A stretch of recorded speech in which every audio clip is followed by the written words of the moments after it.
महाराज जी ने ले लिया रिमांड पे, आज पकड़ लिया। ये देखिए बहुत ही सुंदर महाराज जी, बहुत सुंदर महाराज जी ने ये होना चाहिए, ये होना चाहिए सनातन धर्म। महाराज जी दक्षिणा तो आपको ही मिलेगी। हम 500 रुपए देंगे आपको दक्षिणा में।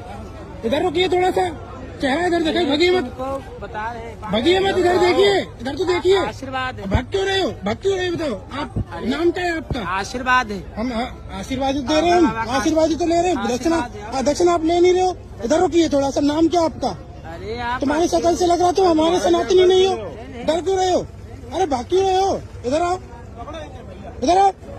सुन नहीं रहे हो बिल्कुल। आई बुलाऊं, जुनार खड़े बुलाऊं, यहाँ पर संदर्भ बुलाऊं, पिटाई लगवाऊंगा फिर। बोलिए, अच्छे से बात करिए थोड़ा सा। क्या बात? 1 मिनट के रुकिए यहाँ पे। बोलिए। आप ये बताइए कितने दिन हो गए आपको इस भेष में? ये हम लोग जोगीनाथ, हम लोग बाल ब्रह्मचारी बचपन से। बाल ब्रह्मचारी हो तुम? हाँ, परिवार से हम लोग जुड़े हुए हैं। परिवार से जुड़े हुए हैं। बाल ब्रह्मचारी बता रहा भैया, नहीं, देखो परिवार से जुड़े हुए हैं दोनों। हैं? कहाँ नाथ कहाँ हैं आप? ये देखो आगे आगे, ये आगे महाराज जी देखो, ये देखो बैठा है इनको। लो महाराज जी ने ले लिया रिमांड पे, आज पकड़ लिया। ये देखिए बहुत ही सुंदर महाराज जी, बहुत सुंदर महाराज जी ने ये होना चाहिए, ये होना चाहिए सनातन धर्म के साथ। ये महाराज बहुत सुंदर महाराज जी, ये हमारे संतों को बदनाम कर रहे हैं, असली संतों को।